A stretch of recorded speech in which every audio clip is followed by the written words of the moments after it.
How many of you here have paid taxes before? All right, how many of you like paying taxes? Nobody? All right, yeah, just like you, I also don't like paying taxes. So this is just one thing that the government takes from us to stay in control. So my name's Ken, I run multiple businesses and I'm very educated when it comes to the government.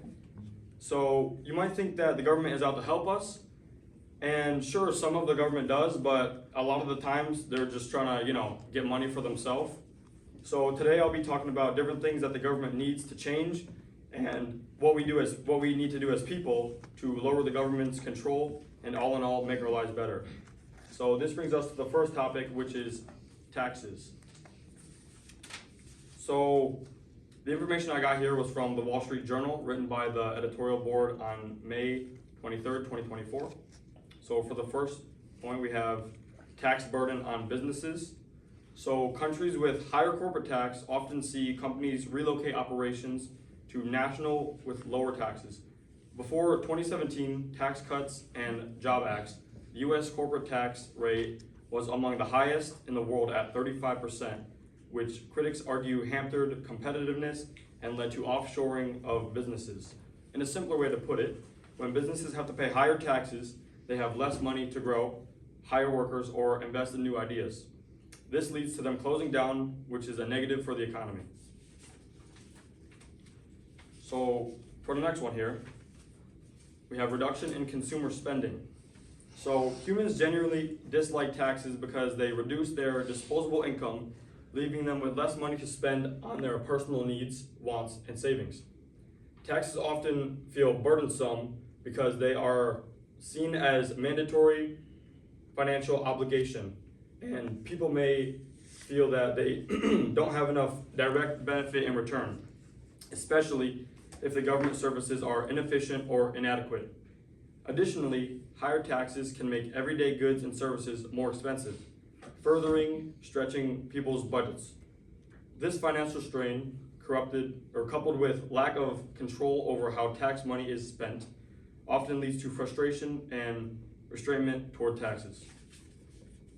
So for the third point here, we got investment and entrepreneurship. So one reason taxes can be a bad thing for society is that they can discourage investments and entrepreneurship. High taxes on businesses,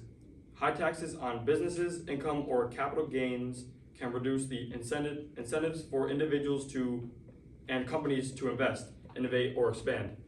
When entrepreneurs face heavy tax burdens, they may feel less likely to start a new business, hire employees, or reinvest profits into their business. This can slow economic growth, reduce job creation, and limit opportunities for individuals to improve their financial well-being, ultimately slowing overall economic growth and progress. Taxes can also harm the stock market as well. They can do this because, Taxes can also harm the stock market as well.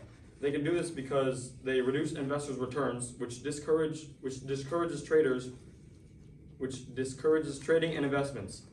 High corporate and capital gains taxes lower company profits and stock prices, while taxes and dividends make income less and less appealing. Tax uncertainty creates volatility as investors delay decisions, slowing market activity and hindering growth. So for the next topic here, we have corruption. So I'll list them all for you. We have weakening rule of law for the first one, then we have undermining public trust, and then we have economic inefficiency. We'll start with the first one here, weakening rule of law. So an example of this is Citizens United versus FEC 2010 Supreme Court decision allowed unlimited contributions from corporations and unions to political campaigns, effectively giving wealthier individuals and entities disproportionate influence over U.S. policies.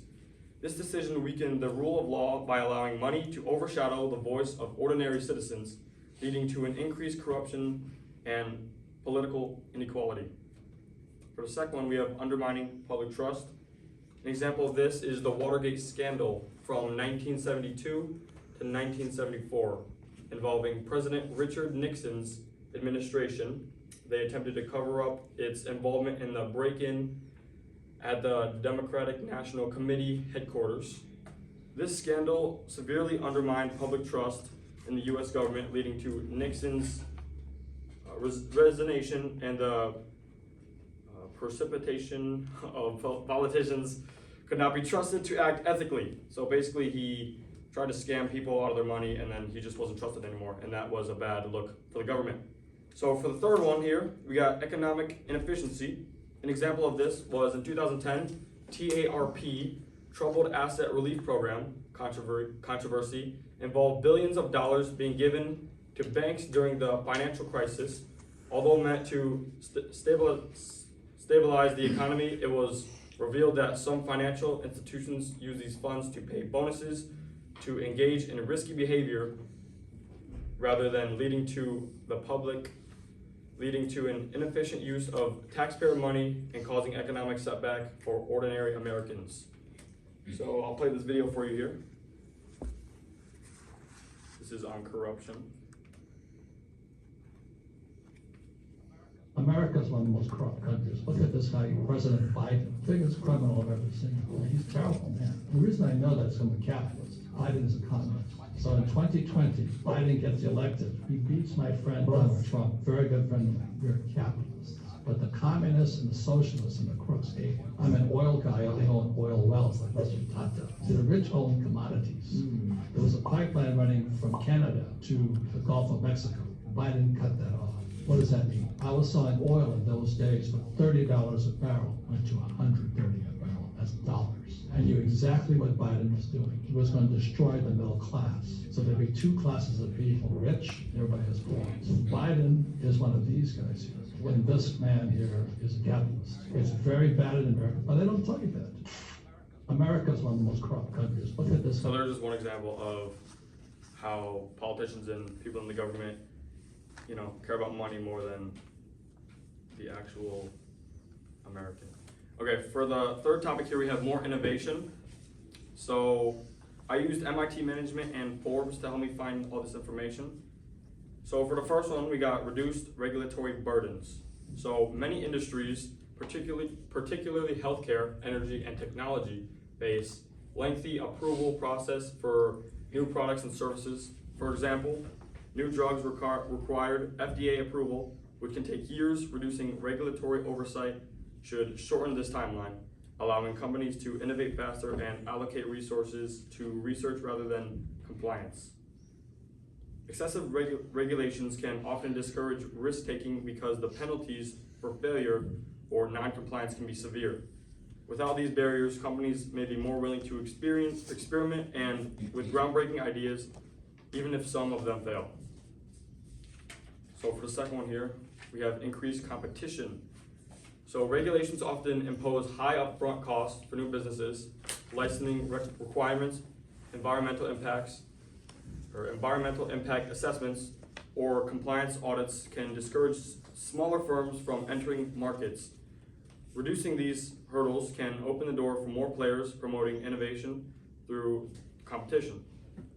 Large corporations often use government policies such as subsidies, tariffs, or patents to stifle competition. For instance, protectionist measures can make it harder for startups to compete. The less powerful government may limit these advantages, fostering an environment where innovation drives market leaderships rather than regulatory favoritism. For the third and final point here, we have encouragement and entrepreneurship. So entrepreneurs may hesitate to start businesses if they fear government overreach, such as sudden regulatory changes, heavy-handed enforcement, or policy shifts. A stable government can encourage entrepreneurs' activity by reducing this uncertainty. The potential for high rewards is a key driver for entrepreneurs. Heavy taxes, regulations, or government-imposed limitations on certain industries can dampen these incentives. By minimizing these hurdles, entrepreneurs are more likely to innovate and take bold risks. So, in conclusion, the government has a lot of power right now. They have power over taxes, they can be corrupted, and they can limit innovation. This can all be solved, though, by choosing who we want to be in charge and who we want to lead the country. I'm glad I could try to persuade you on your thoughts on the government, and I hope that I made you question your own opinions. Thank you all for listening, and have a great rest of your day.